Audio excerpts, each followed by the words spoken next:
inside the K-pop Demon Hunter soundtrack, turning HuntrX into a real-world phenomenon, and why Ejae cried recording Golden. In a year saturated with strip-mined IP and algorithm-driven music drops, Netflix's K-pop Demon Hunters emerged as something entirely unexpected. An animated feature boasting an original soundtrack that finally balances the hook-driven idiosyncrasies of K-pop with the narrative necessity of a musical. The response was as swift as it was unprecedented. Within days of release, K-pop Demon Hunters dominated Netflix's upper reaches. The music charts told a similar story. Golden raced to #1 and, earlier this month, earned 3 Grammy nominations, including Song of the Year, while the soundtrack produced 3 additional top 10 hits. I have no idea how I'm processing it, says Ejae, who is the voice of Rumi in the film, with a laugh. She joined the songwriting team for the movie before there even was a script.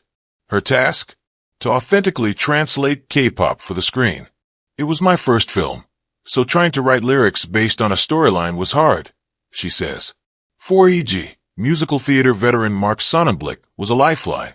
He focused on translating character traits into lyrics and melodic arcs. The director's vision was coming together, and I came in to help bring that to life, Sonnenblick says. The pair, brought together by Ian Eisendrath, executive music producer of Demon Hunters, developed a unique chemistry that is best showcased on Golden, the film's centerpiece and breakout hit.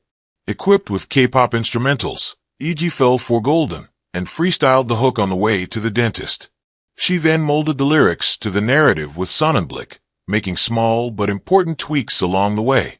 Endless Shine/Undying Light became I'm Done Hidin' / Now I'm Shernine on the pre-chorus, reflecting the protagonist's journey. As Golden took shape, the broader soundtrack was orchestrated by Eisendrath, who was chosen by Sony Spring Aspers for the role. He stayed meticulously true to the genre, but occasionally stepped outside it. We recorded a whole string orchestra, Eisendrath says. It was everything you would want for a K-pop album plus all the things you'd want for a film. Eisendrath directed the troops, assigning songs to different writers to piece together the film's musical landscape. Collaborating with South Korean hit factory The Black Label was key. The team was looking for a strong Korean pop music production house to legitimize the music and really cement it as authentic and genuine. Producer Danny Chung says. But there were teething problems. We thought it was just going to be another day in the studio. Chung laughs. But we had to add the element of storytelling, which we got the hang of eventually. Chung contributed Soda Pop, a candy-coated anthem with a ghoulish twist, and How It's Done. That's the film's opening number, and a lot was riding on it from a storytelling perspective. It had to land because it introduces HuntrX, Chung says. For him, the source material struck a deeper chord.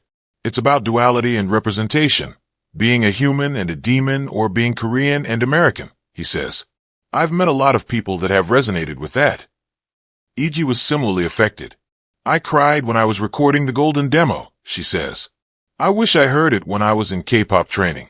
I put a lot of my feelings into the bridge.